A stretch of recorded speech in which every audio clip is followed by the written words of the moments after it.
decrease. Well, we have the Bank of Ghana increasing the policy rate to 22%. We have the detail right here on the business segment. Thanks for staying with us. My name is Nanikia Mensah Brampa, and as part of policy rate increasing to 22%, the Bank of Ghana is set to meet with commercial banks to discuss a possible maintenance or reduction of their lending rates following an increase in the policy rate.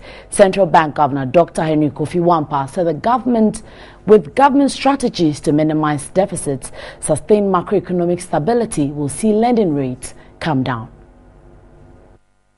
Industry players and businesses fear the latest hike will lead to an increase in interest rates, which hover around 35% on the average. But Governor of the Bank of Ghana, Dr. Henry Kofi Wampa, believes dialogue with the banks will ease some pressure of borrowers. So we continuously talk with them and find ways. At least there are charges. Their charges are areas that they can really look at. Tomorrow I have a meeting with the banks. I'll raise this issue again. We'll discuss it and see how best we move forward on this. Right, so apart from inflationary pressures that impacted on the policy rate hitting 22%, we had the commodity market also being a factor putting pressure on the Bank of Ghana to increase the policy rate. And talking about the commodity market, cocoa price on the world market hit $3,000 mark following a shortfall in the supply of the product from Ghana and Indonesia. Now, the two major supplying countries blame shortfall on poor harvest and bad rainfall patterns. Largest producer of cocoa and Indonesia, the third, are not able to meet their supply mark to the world market. The information triggered an upward pressure on the commodity, which traded marginally above the $3,000 per ton on the global market.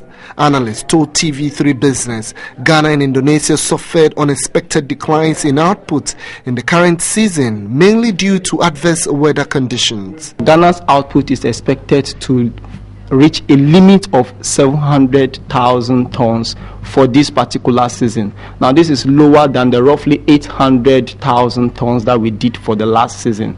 Now, that is also putting a supply outlook on the negative side. Again, Indonesia, which is the third largest producer of cocoa, has also suffered a dip in their output. Output year on year fell by 56% as at April, and this again has choked the supply outlook.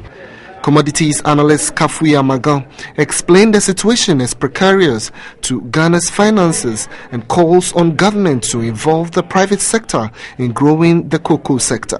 Where we are thinking about doing mechanized cocoa farming where we'll be doing irrigation, because most of the now Cocoa Board says they have 50 million cocoa trees, seedlings that they have planted, that we all need to make sure that we plant them. How are we even going to cut them down? Most farmers are not aligned that their cocoa trees should be cut down, because even if government says you give them compensation, the compensation will not be coming to them. So they want to really be feeding on the old cocoa trees that they have to take care of their children and to school. But if we have the private individuals coming in, we can assure them, we can re-engineer them. Some of the farmers even want small loans. They are not getting.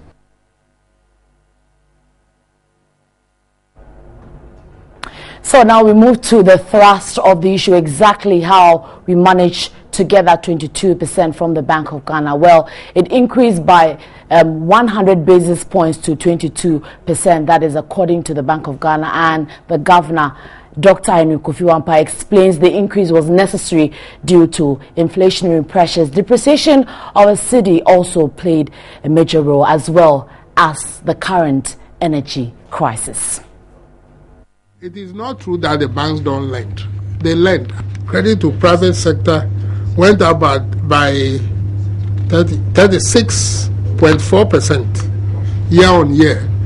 The increase in policy rates comes at a time where the central bank has come under severe pressure to reduce its lending rate following the country's high interest rate.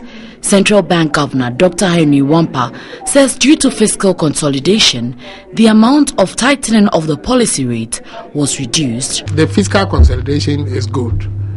So if there were no other pressures, ordinarily either we would stay put or even start going down if the other pressures were not there, like exchange rate pressures and so on. But because of those pressures existing, we had to go up. But in the absence of fiscal consolidation, the increase or the change could have been higher than what we have done. The policy rate, which is the rate at which the central bank lends to commercial banks and is also used by banks to calculate their base rate, was at 21%. This is the highest rate since December 2003, when the rate was at 21.50%. Alright, so today we are linking all the issues. We've spoken about the commodity market, depreciation of the cedi. Now inflation comes to play, where the year-on-year inflation for April stood at 16.8% from 16.6% recorded in March, representing an increase of 0.2%. Now the main drivers or factors were price increases in utilities, housing, transport, as well as clothing that were carried on from the previous month. The central region recorded the highest year-on-year inflation rate of 18.9%. This was due to low productivity, resulting in demand exceeding supply and eventually driving prices up. The eastern region recorded the lowest rate of 14.1%. From January this year to April, inflation has averaged 16.6%. According to Chief Government Statistician Dr. Philomena Nyako, the trend indicates a possible move towards price stabilization. The year-on-year inflation rate for imported items was 19.7% for April, while that for locally produced items was 15.6%. High import tariffs and a weak exchange rate against major currencies accounted for the high prices of imported goods.